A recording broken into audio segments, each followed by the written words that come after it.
Bonsoir à tous, on est très content de se retrouver avec Midreshet Yehuda Manitou. Vous êtes toujours au rendez-vous et le Rav Shmuel Uziel également. Il est 6h32 en Israël et je crois que c'est un nouveau thème qu'on aborde. C'est toujours les écrits de Manitou. On va parler de l'émotion dans la prière. Bechavod Rav Uziel. Effectivement, on entend bien, j'espère. Erev Tov. On va parler effectivement maintenant de la notion de prière et de l'émotion dans la prière chez Manitou. Ce qui va surtout nous arrêter dans le texte de Manitou, c'est que Manitou a écrit ce texte que vous allez voir d'ici peu sur vos écrans, a écrit ce texte en 1958. Je ne sais pas si on peut dire cela de façon exhaustive, mais il y a une différence notoire dans le style de Manitou avant les années 60 et après les années 60. C'est-à-dire que dans les textes que l'on a dans le recueil que M. Goldman a fait, on retrouve là-bas, essentiellement dans les textes de 1955, 54, 55, 58, des textes qui en général sont très philosophiques et qui sont, je ne veux pas dire compliqués, mais qui sont d'un style assez ardu. Et c'est un de ces textes-là qu'on va commencer à étudier ce soir, mais pour notre joie et notre bonheur, il n'est pas si ardu que ça. Il y en a d'autres beaucoup plus compliqués. Et d'ailleurs, pour ceux qui auront l'occasion de le faire, vous pouvez acheter un petit fascicule que le Rav Uri Cherki a édité, qui est la traduction en hébreu de 2 de ces textes des années 50. Et vous allez voir là-bas, il l'a traduit en hébreu avec quelques notes qu'il a rajoutées. Bon, comme ça permet de comprendre, notamment un texte très, très intéressant que nous allons étudier par la suite. Et donc, si vous avez l'occasion, vous pouvez l'acheter, c'est très intéressant. Et ça permet, grâce à ces notes, de comprendre un petit peu mieux, quelquefois, le style extrêmement philosophique que Manitou utilise à cette époque-là. Donc, on va voir tout de suite le texte. Il va nous parler de la prière, l'émotion dans la prière, mais surtout de l'émotion de la prière en tant que telle. Pour pouvoir bien saisir ce que ce texte veut dire, vous l'avez maintenant devant vous, pour bien saisir ce que ce texte veut dire, vous allez voir qu'on va devoir à un certain moment aussi passer par un second texte que Manitou a écrit, et que ce second texte, qui parle aussi de la prière, va expliciter ce qu'il a écrit ici. On va commencer là. Le texte s'appelle « Émotion esthétique et émotion religieuse ». Bon, déjà, ce qui est intéressant, c'est que dans ce texte, émotion religieuse vient dans la deuxième partie du titre, c'est-à-dire qu'il semble donner la prépondérance à l'émotion esthétique. En fait, non. Manitou va nous expliquer la différence qui existe entre ce que le beau, ce qui est beau, ce qui est esthétique, provoque en nous, et ce que la pensée religieuse doit réveiller en nous, notamment la prière. Donc, c'est ce que nous allons voir. C'est un texte qui a été publié donc en 1958, et on va commencer en y allant doucement. Il dirait « Je pourrais partir de la définition que le grand rabbin Jaïs a donnée de la prière juive, à savoir une prière individuelle dite en commun. Je ne sais pas historiquement parlant d'où vient ce texte, c'est-à-dire on sait qu'il a été publié dans la revue qui s'appelle Amoré, mais il me semble que c'est une intervention que Manitou a fait en public face à un public qui a entendu une autre intervention avant, et il me semble que c'est cela que Manitou ici, on peut dire, continue. Il continue cette intervention précédente en nous disant « Je pourrais partir de la définition que vous avez déjà entendue ». Et donc, nous dit-il, la prière juive serait une prière individuelle dite en commun. Parce qu'en fait, nous, on s'y est habitués. Les hommes encore plus que les femmes, peut-être. Mais nous, on s'est habitués au fait que la prière, c'est prendre un sidour et lire ce qu'il y a dans le sidour. Le sidour, c'est pas nous qui l'avons fixé. Et déjà, à l'époque de Rabbi Yehuda Halevi, il se posait la question de savoir quel sens ça a de prier, c'est-à-dire de lire une prière que quelqu'un d'autre a écrite. Est-ce qu'une prière ne devrait pas être quelque chose qui est personnel, quelque chose qui vient de moi? C'est moi qui prie Dieu, c'est moi qui m'adresse à mon Créateur. Et si je m'adresse à mon Créateur, alors pourquoi ai-je besoin de m'adresser à lui en des termes qui ne sont pas les miens, qui sont ceux des Chachamim? Et donc, nous dit Manitou, il faut commencer déjà par savoir que cette double dimension de la prière, c'est-à-dire le fait que d'une part, elle devrait être personnelle, a priori, mais que d'un autre côté, nous la connaissons comme une prière qui est, on peut dire, institutionnalisée dans le Sidour, et puis évidemment, la prière en commun au Beth Knesset, à la synagogue, et peut-être aussi comme elle était dans le Beth Amikdash. Donc, puisque cette prière elle a un double aspect, eh bien, le grand rabbin Jaïs avait donné cette définition. Ce qui caractérise la prière juive, c'est qu'elle est individuelle, mais que l'on requiert de la dire en commun. Donc, individuelle, c'est bien la prière de chacun, c'est bien l'expression de l'individualité de chacun d'entre nous, mais c'est cette expression quand elle est dite aussi, quand elle est exprimée aussi à côté des autres. À côté des autres. Je ne sais pas si vous vous êtes posé cette question. Moi, ça m'est arrivé un Yom Kippour. Je n'ai pas eu de chance, c'est tombé sur Yom Kippour. Mais je me suis posé cette question. Est-ce que moi, qui suis en train de prier à Yom Kippour dans le Beth Knesset, avec mon marzor devant moi, est-ce que vraiment je dis la même chose que celui qui est à côté de moi? Est-ce que c'est vraiment la même chose? Au fond, le fait de dire la prière en commun, ça devrait me mettre en relation avec celui qui est assis à côté de moi. Or, est-ce que c'est vraiment ce qui se passe? On pourrait pousser peut-être le paradoxe encore un peu plus loin. Est-ce vraiment le même Dieu qu'on prie? Est-ce que celui qui est à côté de moi, la prière dite en commun, est-ce que c'est le même Dieu auquel on s'adresse? Peut-être que lui pense à quelqu'un d'autre. J'avais à l'esprit à cette époque-là ce que Maïmonide écrit dans le début du Guide des égarés sur les différents sens et significations des termes qu'on utilise à la fois dans la Bible, à la fois chez les sages de la Gemara et du Midrash, et aussi dans la prière. Et là-bas, quand on voit les explications et les significations qu'expose Maïmonide, on remarque que si jamais on avait eu la chance de s'asseoir à côté de Maïmonide au Beth Knesset, on n'aurait très certainement pas dit la même prière. Très certainement pas.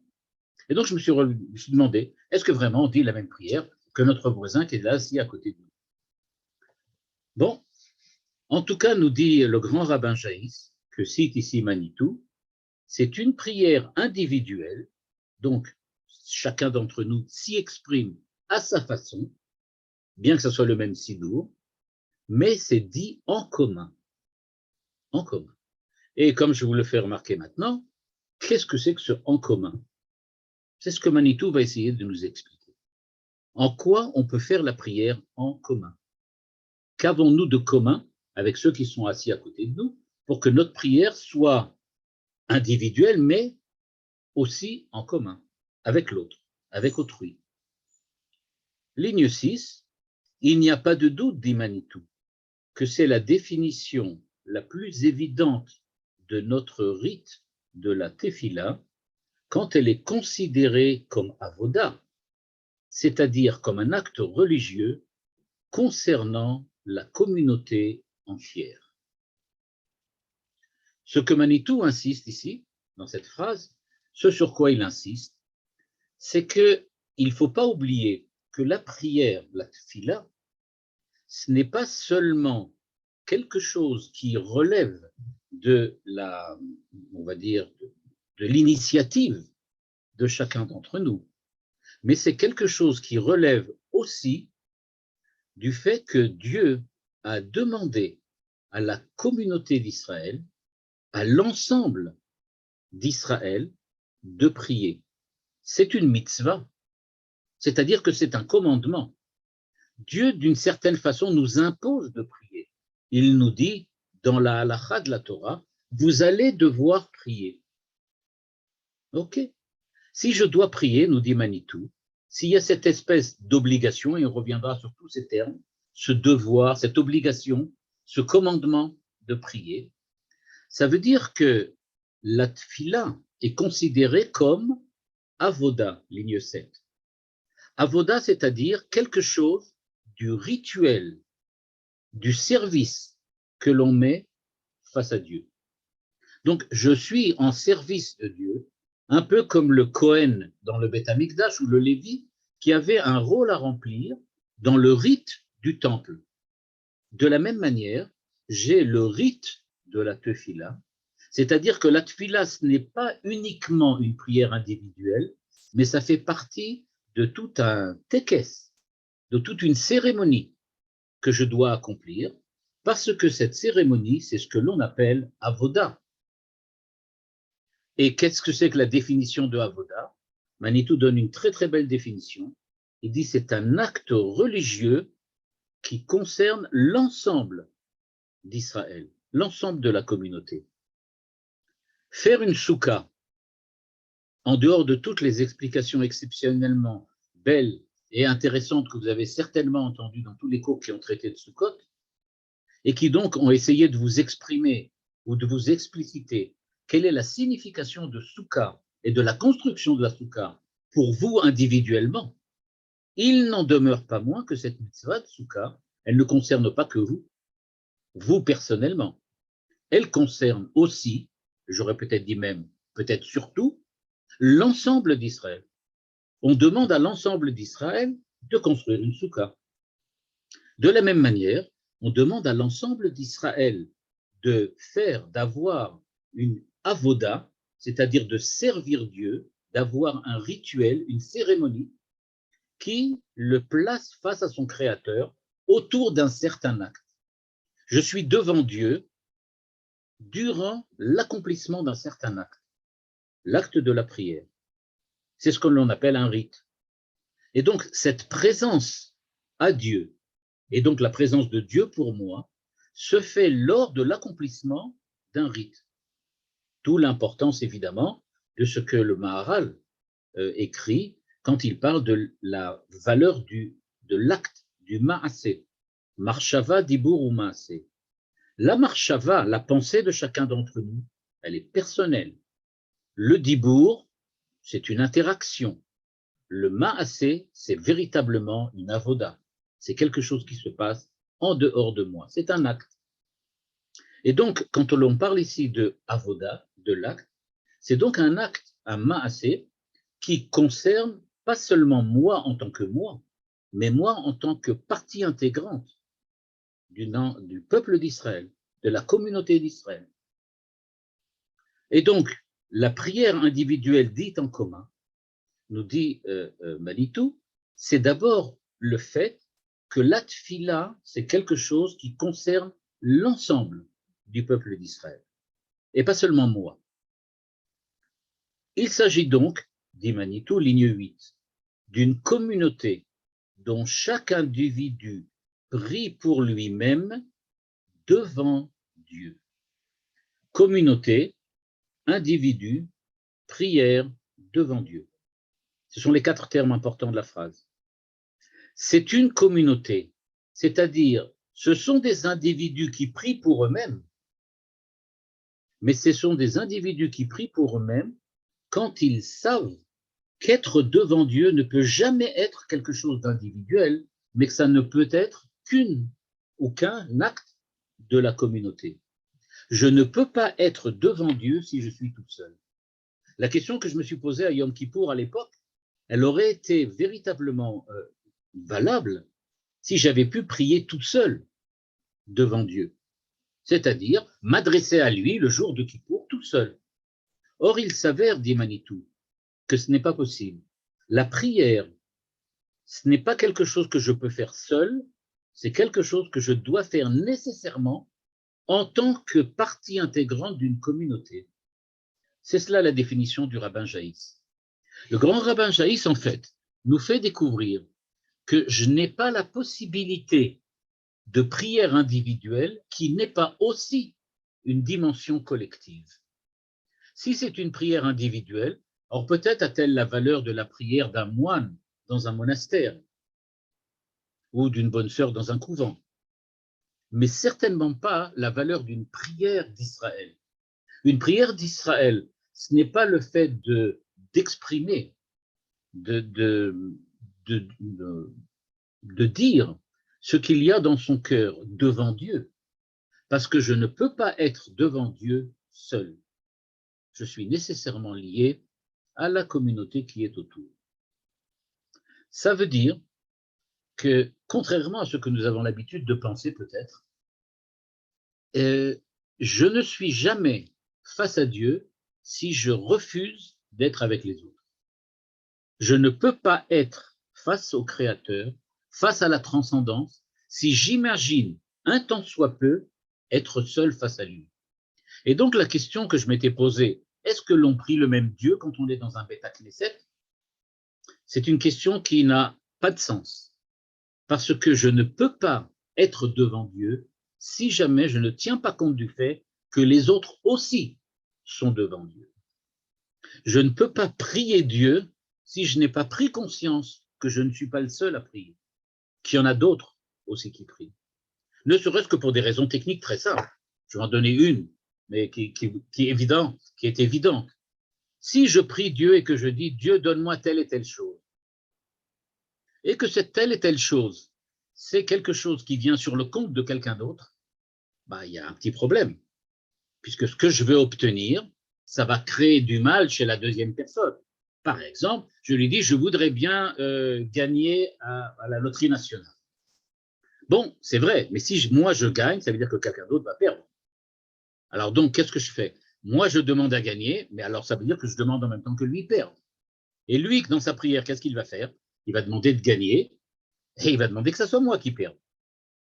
Donc alors, ce que nous dit déjà le grand rabbin Jaïs, c'est une prière individuelle dite en commun, parce que la communauté, l'universalité, est partie intégrante du je, du moi, de l'individu qui est face à Dieu.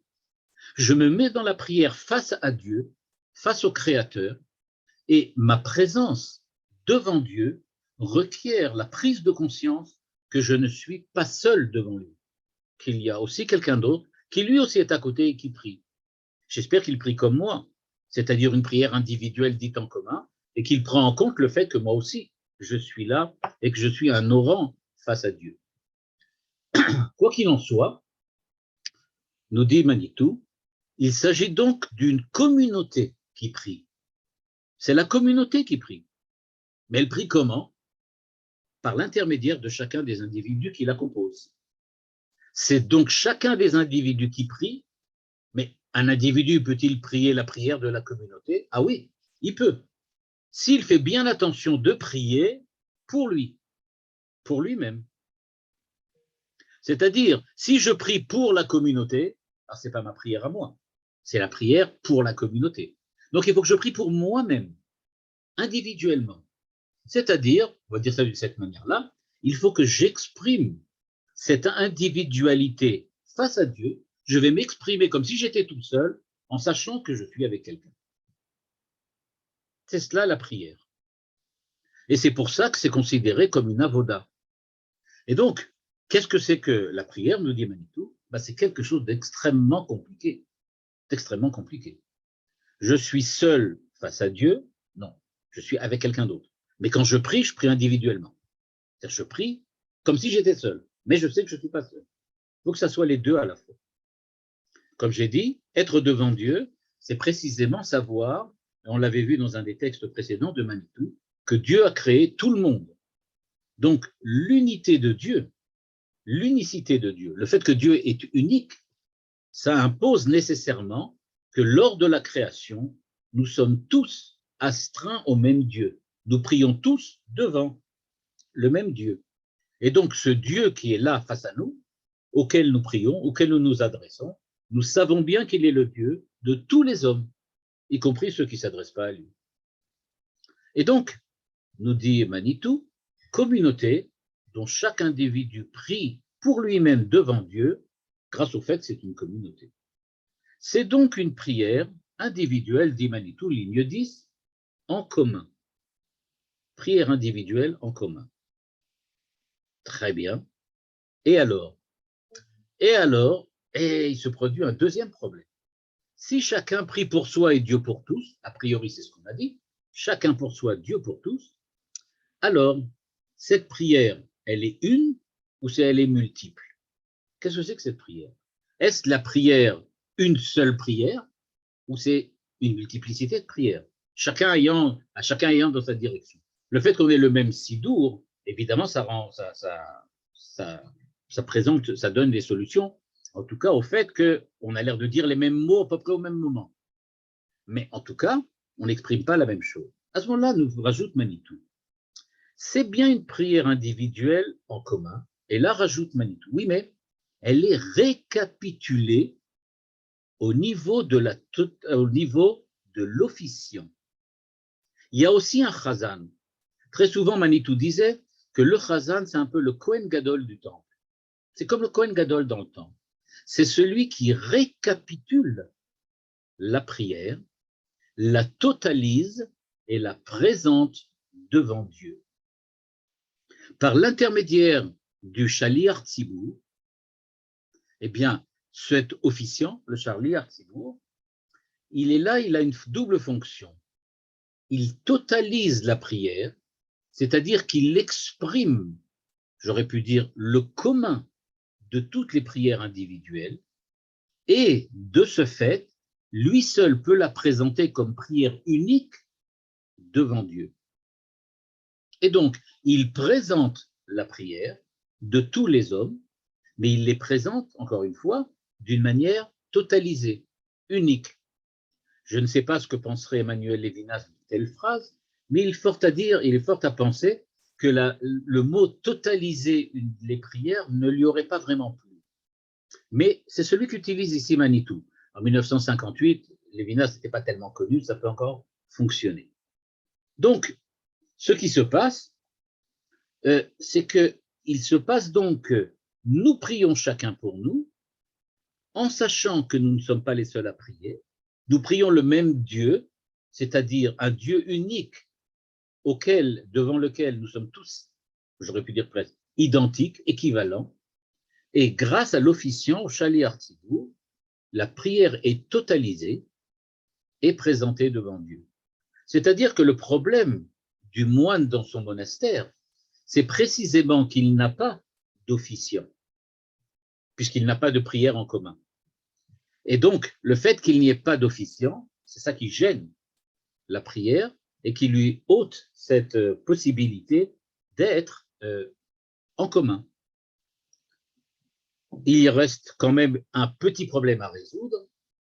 Si c'est la prière totalisée par l'officiant, dit Manitou, et qu'elle est présentée à Dieu, alors ce n'est pas la prière de chez nous, ce n'est pas notre prière, c'est la prière de l'officiant. C'est lui qui la présente.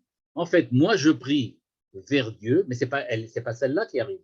Celle qui arrive chez Dieu, c'est la prière totalisée par le Shaliach Tzibour. Si le Shaliach Tzibour totalise, alors ce n'est pas ma prière à moi.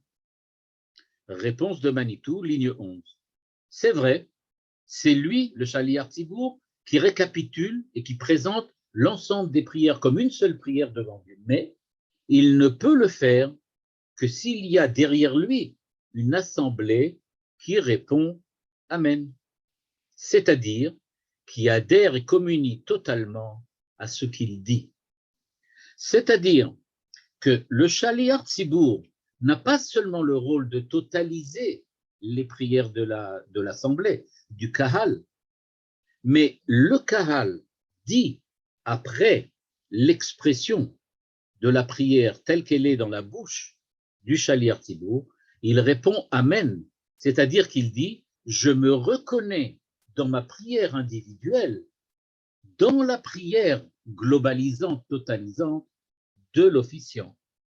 L'officiant a bien dit ce que je voulais dire, mais chacun des gens de la communauté le disent.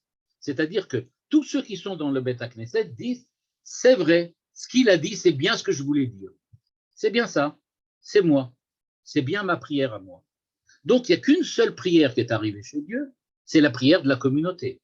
C'est celle que l'officiant a dit. Et chacun des prières individuelles se reconnaît dans la prière de l'officiant.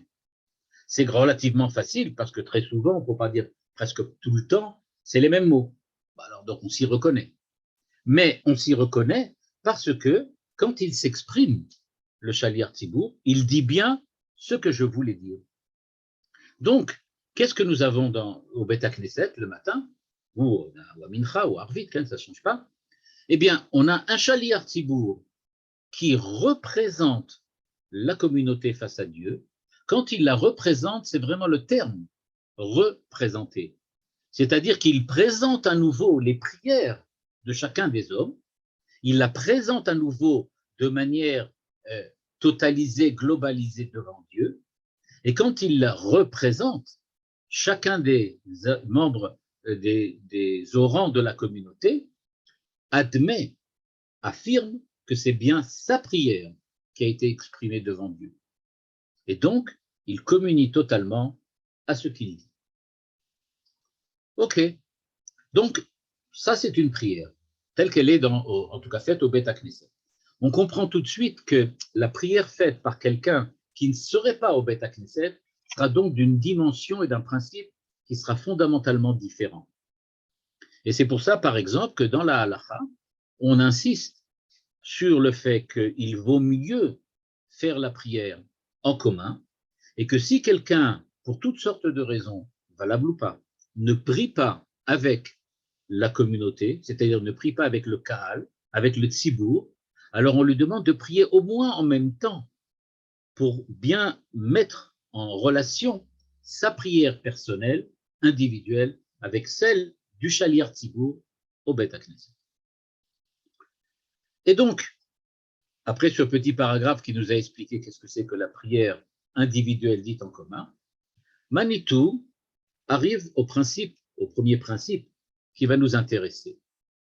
On pourrait par conséquent, dit-il, schématiser déjà cette question en disant que l'aspect de droit à la prière concerne surtout l'individu et que l'aspect de devoir de la prière s'applique au rassemblement de cet individu, à savoir la communauté elle-même.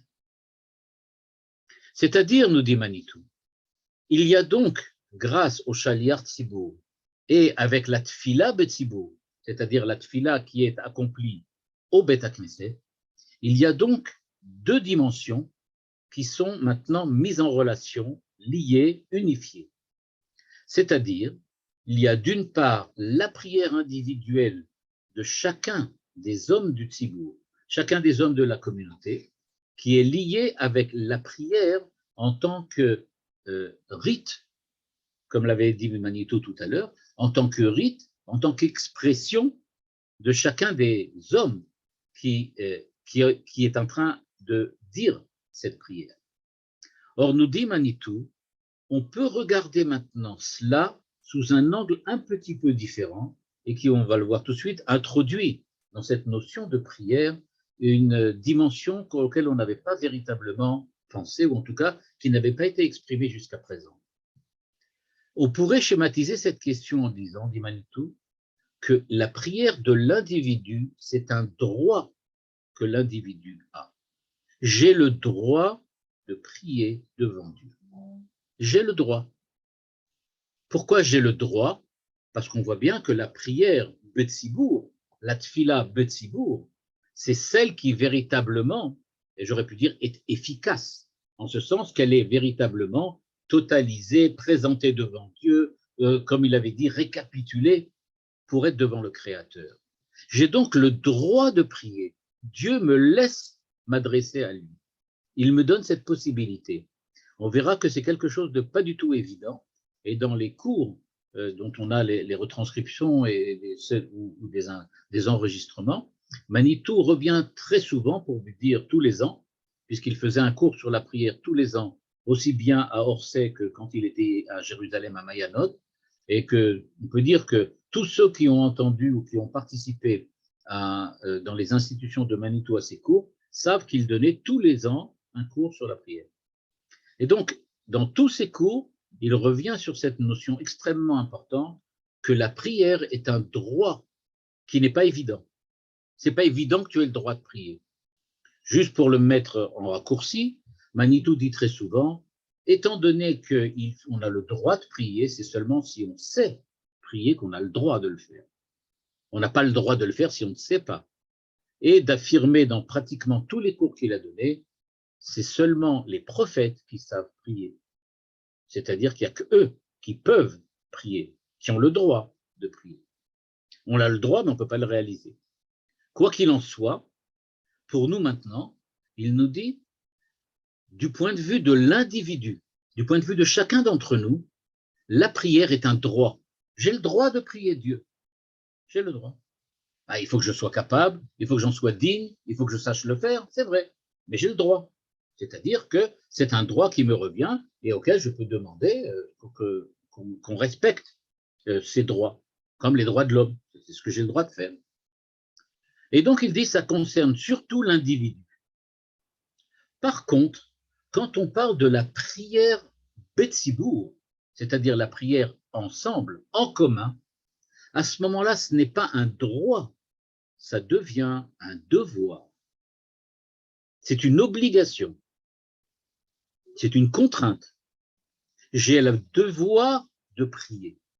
La communauté a reçu dans la Torah l'injonction de prier Dieu. Ce n'est pas moi qui l'ai reçu, c'est la communauté.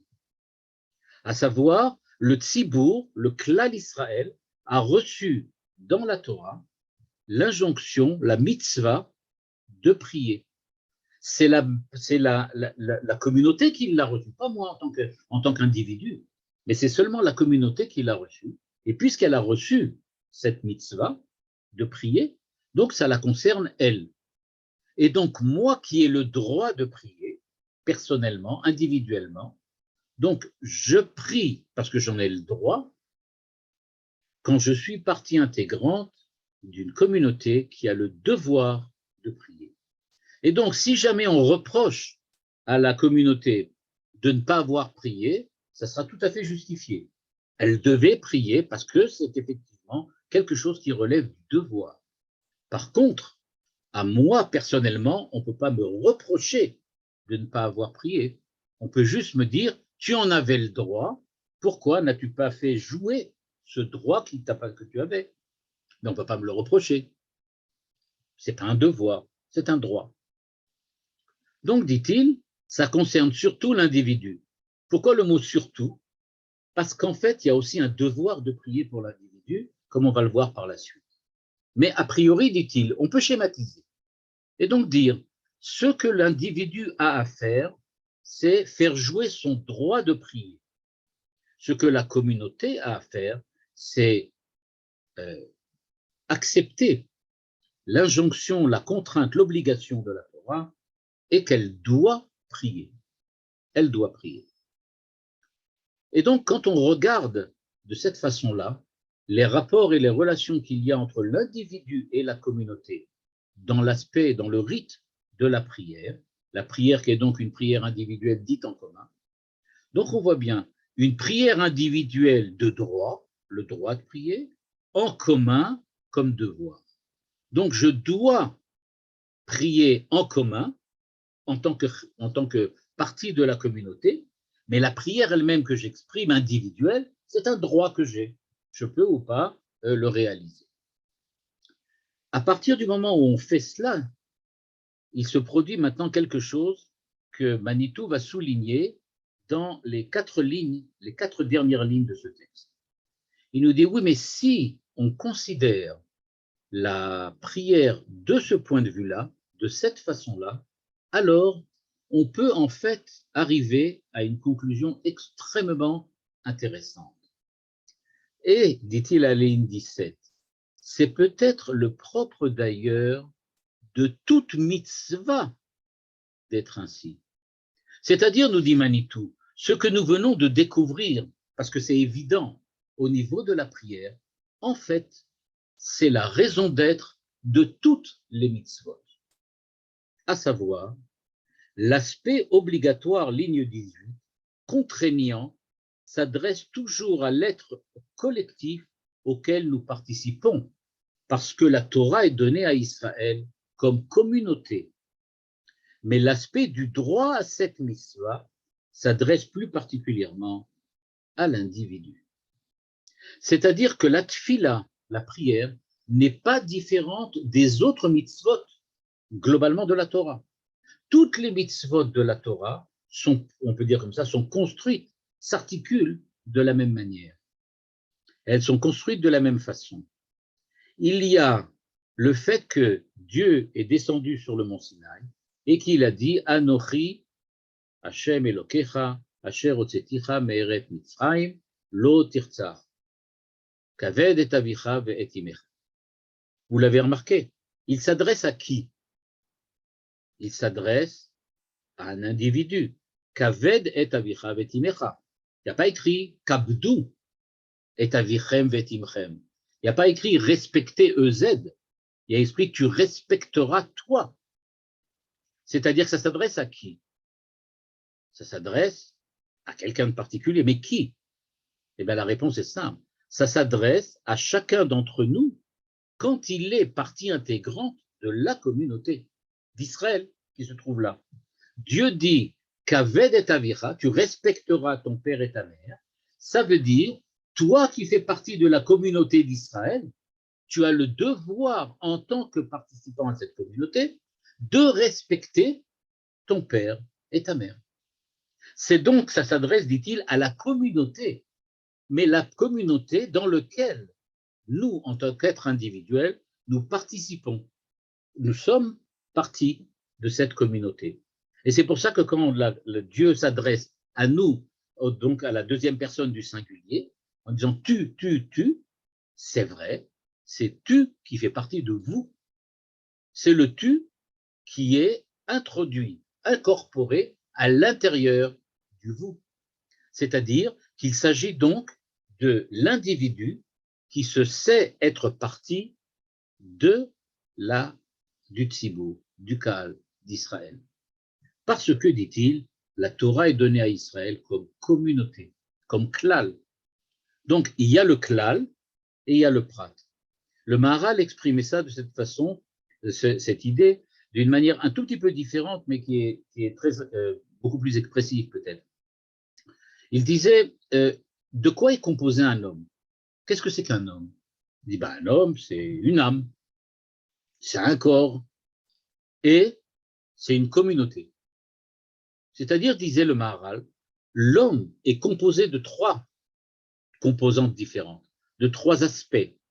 Il y a l'aspect spirituel, l'âme, il y a l'aspect matériel, le corps, et il y a l'aspect communautaire, à savoir le peuple, on peut dire comme ça, le Ham Israël ou le Klal, ce qu'il appelle le Klal, la Keila, le Tzibur.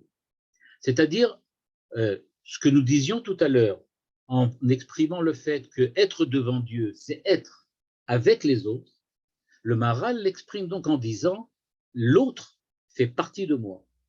Je suis aussi l'autre. Je suis communautaire. C'est comme ça que je suis. Je fais partie de la communauté, je fais partie du tzibur, du klal.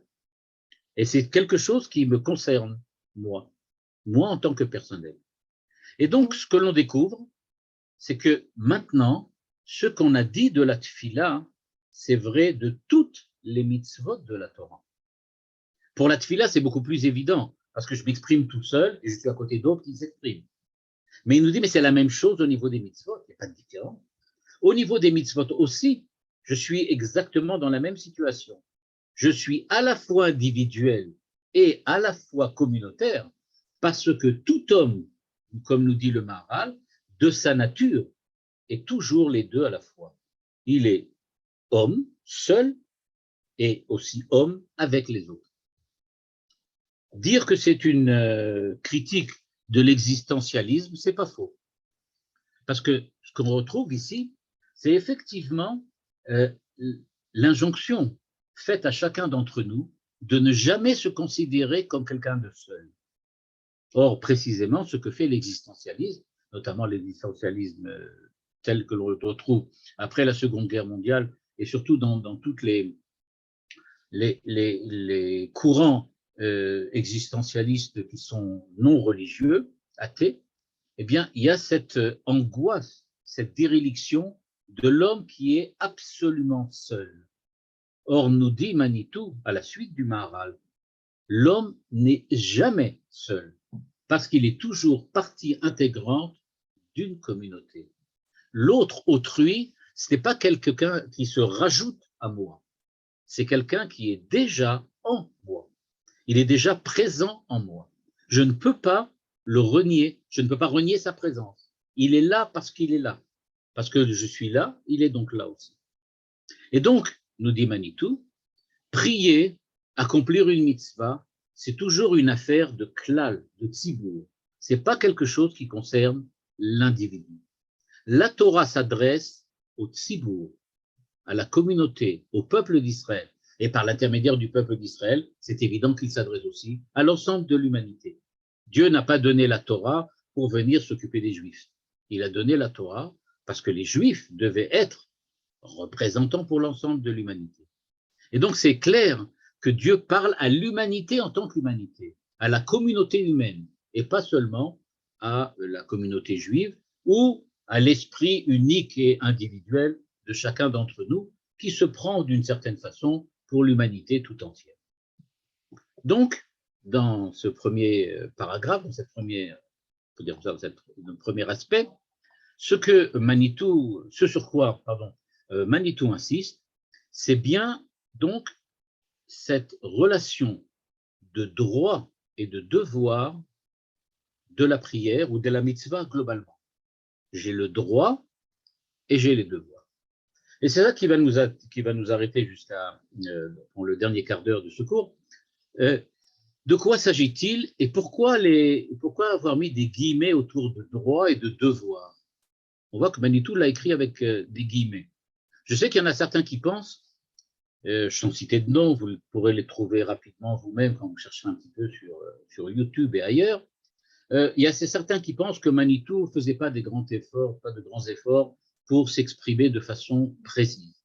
Il y en a beaucoup qui pensent qu'en fait, Manitou ne faisait pas trop attention à ce qu'il disait. Des fois, il disait comme ça, des fois, il disait autrement. Bon, il y a des gens qui pensent comme ça, c'est leur droit, c'est légitime, ils peuvent le penser, même s'ils ont tort. Et ce qui me semble ici, au contraire, c'est que Manitou est extrêmement précis, notamment dans son écriture. Et s'il a mis des guillemets autour de droit et devoir, c'est parce qu'il veut utiliser ces deux termes de la façon dont on les utilise habituellement, tout en précisant que ce n'est pas exactement le sens habituel. C'est ce que fait Manitou. Quand il met des guillemets, c'est pour dire je parle de droit, je parle de devoir. Quand je parle de droit et de devoir, c'est en général ce dont on dit droit et devoir, mais pas tout à fait. C'est presque le droit, mais pas tout à fait. Sinon, j'aurais mis sans les guillemets. Donc là, je le mets avec des guillemets pour bien dire c'est l'aspect du droit, l'aspect du devoir, mais ce n'est pas tout à fait exactement tel qu'on les utilise d'habituellement. Alors, à quoi fait-il allusion? Mais il faut savoir que justement, ce que c'est que le droit et le devoir, c'est quelque chose qui occupait énormément les penseurs après la Seconde Guerre mondiale. Or, ne pas oublier qu'on est à peine 13 ans après la Seconde Guerre mondiale, la fin de la Seconde Guerre mondiale. Et donc, dans toutes les années 50, peut-être même jusqu'à les années 60, on se posait ce problème de la relation entre droit et devoir, notamment à la suite de la guerre, et vous allez voir tout de suite pourquoi. En fait, qu'est-ce que ça veut dire devoir? Qu'est-ce que le devoir et qu'est-ce que le droit? C'est ce qui va nous occuper maintenant. Droit face au devoir, puisque c'est ce que Manitou dit. Le droit, c'est au niveau de l'individu, le devoir, c'est au niveau de la communauté. On va voir si ça fonctionne. Alors, le devoir, en fait, bien que je ne suis pas sûr que ce soit à la racine latine, mais il y a un très beau jeu de mots sur le mot devoir. Le mot devoir, on l'écrit d'habitude D-E-V-O-I-R. C'est comme ça qu'on dit. Hein, c'est l'orthographe habituelle. Mais j'ai vu quelqu'un qui dit un devoir, c'est un devoir. D-E-U-X, V-O-I-R. Un devoir de 1, 2, 3, 4, 5. Un devoir, un double voir. C'est-à-dire que quand j'ai un devoir à accomplir, c'est-à-dire que celui qui accomplit et qui respecte un devoir, ça veut dire qu'il doit voir double. Qu'est-ce qu'il doit voir double? Dans ses devoirs, il doit voir pour lui, mais aussi pour l'autre, c'est-à-dire la collectivité et, d'un autre côté, l'individu. C'est-à-dire que dans le devoir que Manitou applique à la communauté, il y a quand même deux choses. Il y a le fait que je regarde ce que le devoir, on peut dire comme ça, m'impose, et il y a aussi le fait que ce devoir, il est envers quelqu'un. À savoir que je sais que je ne suis pas seul et que je ne peux pas non plus tout faire. C'est pour ça que j'ai des devoirs. Les devoirs que j'ai envers quelqu'un d'autre, les devoirs des parents envers les enfants, les devoirs des enfants envers les parents, le devoir de l'individu face à la communauté, face à la société, les devoirs de l'homme face à l'État. Tout ça, ça indique deux choses. Si j'ai des devoirs par rapport à l'État, face à l'État, ça veut dire que je pense à moi qui ai ces devoirs et je pense à l'État à qui il revient de droit les devoirs que j'ai envers lui. Et donc, a priori, les devoirs, c'est quelque chose qui concerne plutôt quelque chose à l'extérieur de moi. J'ai des devoirs envers quelqu'un. Quand Manitou nous dit les devoirs, c'est ce qui concerne plutôt la communauté, on comprend bien que puisque je suis partie intégrante de la communauté, partie intégrante de la société, j'ai des devoirs envers la société, des devoirs qui me sont légués par la société, par la communauté. Ces devoirs, c'est justement, par exemple, de prier. Par opposition, le droit, c'est exactement le contraire. Quand je viens et je dis j'ai des droits, c'est pas par rapport à la communauté, c'est pas par rapport à l'État ou par rapport à la société. J'ai des droits, c'est uniquement par rapport à moi-même. C'est-à-dire, les droits, c'est ce que l'on me doit à moi. C'est pas ce que je dois aux autres. Les droits, c'est ce qui est de moi. Donc, le devoir, c'est ce que je dois aux autres, et les droits, c'est ce qu'on me doit à moi. Et donc, ce que l'on me doit à moi, c'est ce que l'autre me doit. Et réciproquement, ce que je dois, les devoirs que j'ai envers les autres, c'est évidemment ce que moi, je leur dois. Ce qui revient à dire que droit et devoir, c'est en fait contradictoire, ou plutôt c'est différent. Le droit, c'est ce qui me revient à moi, et donc j'ai le droit de prier, c'est-à-dire que quelqu'un, je ne sais pas qui encore, on va essayer de définir, quelqu'un quelque part a des devoirs envers moi, ce qui me donne le droit de prier. J'ai le droit de prier parce que quelqu'un a des devoirs envers moi. Et moi, en tant qu'individu, j'ai le devoir de prier parce que lui a des droits sur moi. C'est ce qui se passe. Et donc, nous dit Manitou, vous avez expliqué Manitou, il y a donc des droits et des devoirs. L'individu a des devoirs envers la communauté, mais quelque chose a des droits envers lui. C'est pour ça qu'il le fait. Ce qui revient à dire que si on regarde maintenant droit et devoir, vous avez compris par vous-même, on est en train en fait de parler des fondements de la morale et de l'éthique. C'est de ça dont on est en train de parler. On est en train d'expliciter que les droits et les devoirs sont fixés par ce que l'on appelle en général la morale, l'éthique. Qu'est-ce que fait l'éthique? Elle fixe les droits de chacun et les devoirs de chacun. C'est justement ça son rôle. La morale vient nous dire, en tant que fils, tu as des devoirs envers tes parents, qui ont évidemment des devoirs envers toi. Mais ça ne correspond pas. C'est pas la même chose. Toi, tu as des devoirs envers eux. Et donc, tu as des droits par rapport à eux. Donc, la morale, elle est composée de droits qui, d'un certain point de vue, nous bénéficient et qui viennent envers nous, à notre actif. Par contre, les devoirs sont à notre passif. C'est à nous de les accomplir, à nous de les mettre en œuvre. Donc, la morale c'est les droits qui nous reviennent face aux devoirs qui nous incombent. C'est cela où nous sommes. Et donc, toute la morale, c'est essayer de définir qu'est-ce que c'est. Savoir donc se comporter de manière droite, ça rappelle le mot droit, les droits. Okay? Donc, se comporter de manière droite, ça veut dire accomplir son devoir, être moral. Et la question qui se pose donc, c'est, alors qu'est-ce que c'est que se comporter droitement? Qu'est-ce que ça veut dire se comporter, j'ai envie de dire, moralement? Eh bien, il y a deux termes pour dire cela. On distingue en général l'éthique de la morale. L'éthique de la morale. Qu'est-ce que ça veut dire, l'éthique et la morale? Alors, en fait, ce qui est marrant, enfin, je ne suis pas tous obligés d'éclater de rire, hein, c'est pas rigolo à ce point-là, mais ce qui est quand même marrant, c'est que le même terme de morale, en latin, ça se dit mores, et en grec, ça se dit ethos. Et donc, c'est pour ça qu'on a en français deux termes. On a morale qui vient de mores et éthique qui vient de ethos. Un de racine grecque, l'autre de racine latine. Bon, c'est comme ça, hein, c'est comme ça que ça se fonctionne. Donc, en tout cas, il y a deux termes. Est-ce qu'elles recouvrent exactement la même chose? Aujourd'hui, on pense que, on a l'habitude, hein, ça c'est aujourd'hui, on a l'habitude de dire que la morale, quand elle est vécue au niveau de l'homme, quand il s'agit du vécu de l'homme, alors on l'appelle l'éthique. Alors que ce qu'on appelle la morale, ça serait plutôt les normes de la morale. Par contre, ça c'est une définition que donne par exemple Paul Ricoeur.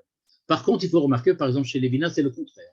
Il dit que la morale, c'est le vécu éthique de l'homme, on va dire de cette façon-là, c'est la manière dont je vis de l'intérieur le sentiment de la morale, alors que l'éthique, ce sont les lois et les normes.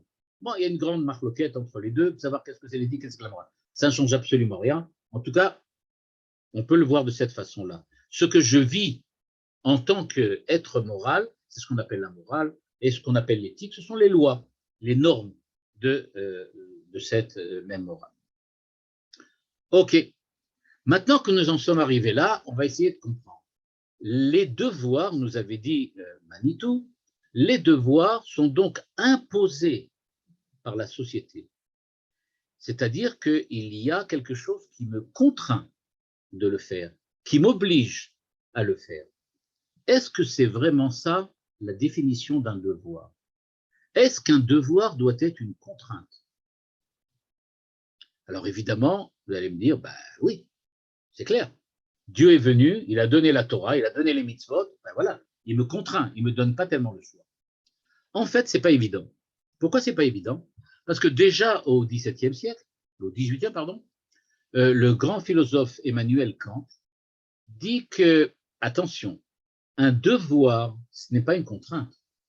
Le devoir, c'est ce que j'accomplis de moi-même précisément quand je ne me sens pas contraint par cette injonction. C'est-à-dire que quand Dieu donne la mitzvah et nous dit Kabed et avicha vetimecha, il n'a pas l'intention de nous dire dorénavant, je vous oblige d'honorer vos parents. Ce qu'il veut dire, c'est qu'il a dit je voudrais bien que vous changiez, que vous deveniez des êtres différents, que vous preniez vos responsabilités, que vous réfléchissiez et que vous voyiez que vous avez l'obligation, pas la contrainte, de respecter vos parents. Il ne s'agit pas d'une contrainte, mais d'une obligation, obligation que vous ressentez de l'intérieur.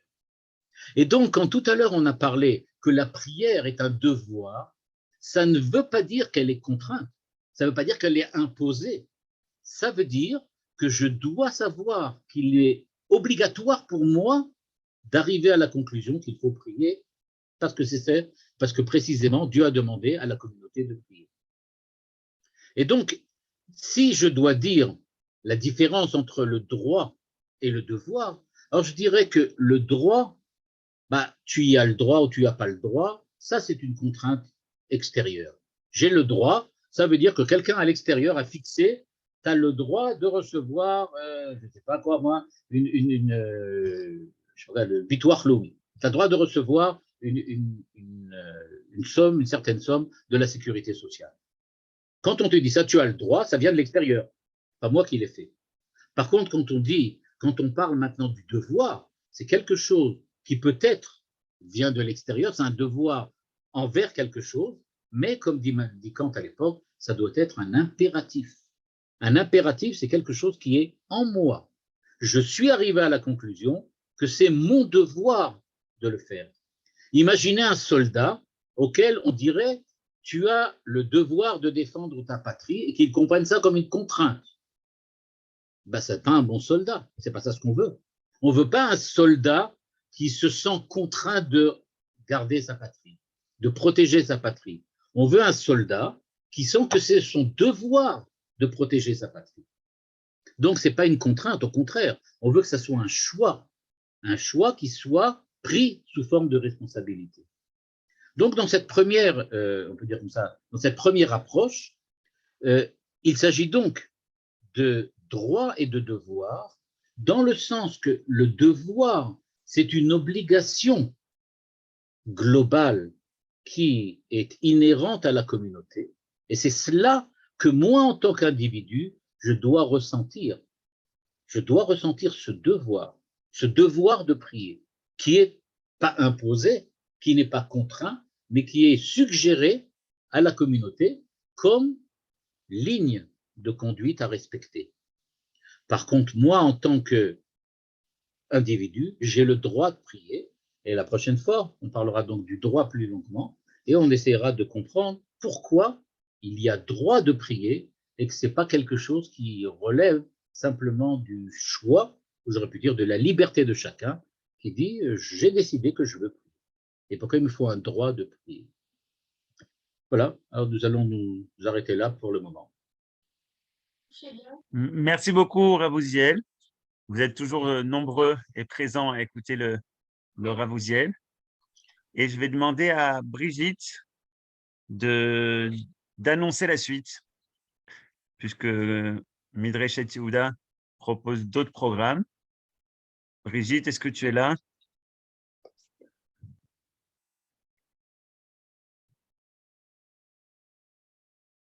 Non, elle n'est pas là pour le moment. Alors, on passe aux questions. Vous pouvez poser vos questions, ouvrez vos micros. Merci beaucoup, Rav. Est-ce que dans votre exposé, vous auriez pu remplacer le mot prière par demande? C'est pas sûr. C'est pas sûr. Parce que dans la demande, il y a quelque chose qui est de la liberté de l'homme, de l'initiative de l'homme. C'est moi qui prends l'initiative de demander. Dans la prière, c'est pas une initiative que je prends, mais c'est mon devoir, comme je l'ai expliqué du point de vue de la communauté, du point de vue du tzibour, c'est mon devoir de prendre cette initiative. Je suis pas tout seul. Mais est-ce que dans ce cas-là, est-ce que le droit, est-ce que ce ne serait pas mon droit à moi d'adhérer à cette communauté-là? J'ai le choix d'adhérer ou ne pas adhérer à cette communauté-là. Ça ne m'intéresse pas, je ne veux pas y en faire partie, je ne veux pas prier, je n'ai rien à voir avec ça. Bon, c'est mon droit aussi. Mais je peux décider d'y aller aussi. Et qu'est-ce que je fais quand je suis là-dedans? Je demande quelque chose pour la communauté, pour la collectivité. Et probablement, ce que j'ai entrevu par la suite de ce que je pense que vous allez traiter la semaine prochaine, c'est ma demande personnelle. Personnellement, ce que je vais insérer dans les Paenu Hachem et de la paix, j'ai un grand-oncle qui est malade. Alors, celui-là, ça m'intéresse. Et parce qu'en fin de compte, au-delà de la demande, qu'est-ce qu'il y a? Eh bien, il y a toutes les louanges, les rites de sanctification, etc., comme dit Manitou. Bon, mais oui. Ça c'est individuel. Quand je dis Alléluia, je pense moi Alléluia, vous pensez différemment probablement, et chacun pense différemment, mais ça fait partie de la collectivité. Je crois que ce que Manitou a essayé d'expliquer, en tout cas dans le début de ce texte, hein, le texte est encore un peu plus long après, on va arriver à un certain nombre de points que vous soulevez. Mais pour le moment, ce que Manitou essaye de montrer, c'est que la prière, comme les mitzvot, comme la relation globale qui existe entre Dieu et l'homme, c'est une relation droit-devoir. L'homme a toujours des droits, mais il a aussi des devoirs. Il a des droits en tant qu'individu, mais il a des devoirs parce qu'il n'a pas le choix que d'être partie intégrante quoi qu'il arrive de l'humanité. C'est-à-dire qu'il ne peut pas être lui-même, il ne peut pas avoir des droits s'il n'a pas de devoirs. Parce que, je vais le dire ça de manière un petit peu, c'est pas paradoxal, vous allez voir, mais c'est logique. Ça veut dire comme ça, si j'ai des droits, ça veut dire que quelqu'un a des devoirs par rapport à moi. Ça veut dire qu'il existe. Donc, je ne peux pas avoir des droits s'il n'y a pas quelqu'un d'autre. Donc, je suis toujours partie intégrante de quelque chose, d'une communauté globale qui a des devoirs envers moi. C'est pour ça que j'ai des droits. Sinon, je n'aurais pas de droits. Je voudrais poser une question. Oui, Vakasha. C'est sur la phrase de Manitou qui dit que le Shaliach Tzibour totalise la somme des tfilotes individuelles et c'est sa tfila à lui qui va être apportée. Oui. Je trouve que ça annule énormément de choses. Ça annule les cavanotes de chaque personne, la façon qu'elle a d'interpréter sa prière, de trouver le point de connexion avec Akadosh Baruch Hu. C'est tellement de choses personnelles qui sont complètement objectivées ensuite par le Shaliach Tzibour. Et c'est très frustrant, en fait. C'est la première fois que j'entends ça. Et c'est frustrant. Oui. Voilà. Alors, ce qui est frustrant, c'est de peut-être de voir que les efforts que j'ai investis dans la prière personnelle que j'ai accomplie, que ces efforts-là ne semblent pas avoir d'expression au niveau de la prière du Shaliach Tzibour. Or, précisément, si vraiment c'était le cas, je ne dirais pas Amen quand il dit la bracha. Or, dit Manitou, le fait que je dis Amen, c'est que je me reconnais dans l'expression qu'il donne parce qu'elle dit bien toutes mes kavanotes aussi. Sinon, je ne dirais pas Amen. C'est pour ça qu'il dit, cette tfila, elle n'a de valeur que parce qu'il y a derrière le Shaliach Tzibour un Kaal qui répond Amen, c'est-à-dire qui se reconnaît dans la prière du Shaliach Tzibour. Si je ne me reconnais pas, effectivement, ce n'est pas la mienne. Alors là, j'ai raison d'être frustré. En ce qui concerne les mitzvot, Pardon? elles sont d'abord imposées. Je dis en ce qui concerne les mitzvot, elles sont d'abord imposées. Et ensuite, il y a le Naaseh Vanishma. Oui. Ça veut dire qu'a priori, c'est une imposition. Oui, mais attention, si elle est imposée, mais qu'elle requiert Naaseh Venishma, ça veut dire que, quoi qu'il arrive, il y a quand même la prise de responsabilité de ceux à qui elle est imposée. C'est-à-dire que ce n'est plus une contrainte, c'est ce que je vais essayer d'expliquer la semaine prochaine, c'est que ce n'est plus une contrainte, c'est que c'est une obligation. Et dans l'obligation, il y a la notion de responsabilité qui n'existe pas au niveau de la contrainte. Au niveau de la contrainte, j'ai aucune responsabilité, puisque précisément on me contraint à faire ce que je fais. Quand on demande aux élèves, maintenant vous allez tous rentrer en classe, ils n'ont qu'une responsabilité sur le fait de rentrer. Ils sont obligés, ils n'ont pas le choix. Mais si maintenant je leur dis, vous avez des devoirs à remplir, à faire, ça c'est leur responsabilité, c'est pas pareil. La Torah dit quand même, a priori, si tu n'accomplis pas, il t'arrivera les pires des choses, la pire des choses. Ça n'enlève rien à la responsabilité, c'est une question de choix. C'est-à-dire, je peux accepter la conséquence de ce que je fais. Quand, par exemple, pour beaucoup d'entre nous, peut-être, je ne sais pas, je n'ai pas vérifié, mais on a des problèmes de diabète, mais que tous, on mange des gâteaux le Shabbat, et que tous, on prend une bonne glace quand on a l'occasion, ça ne veut pas dire qu'on est contraint. On n'est pas contraint, on prend la responsabilité d'accepter d'être malade. On n'a pas le choix. Parce qu'on a accepté.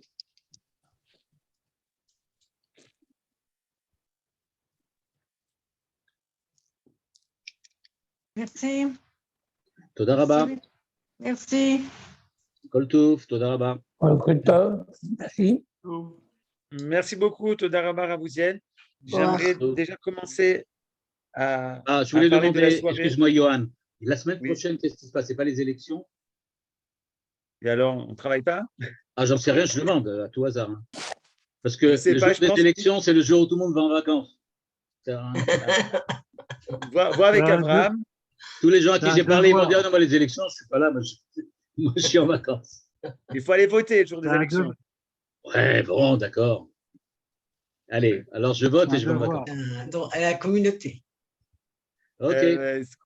On a accompli notre devoir. Très bien. Alors, Bezrat Hashem, la semaine.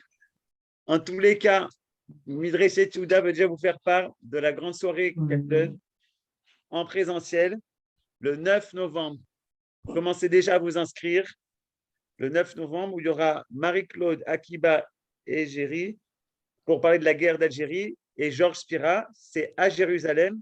Et commencez dès à présent à vous inscrire pour que la soirée puisse avoir lieu. Voilà, bonne soirée à tous. Salut, bonne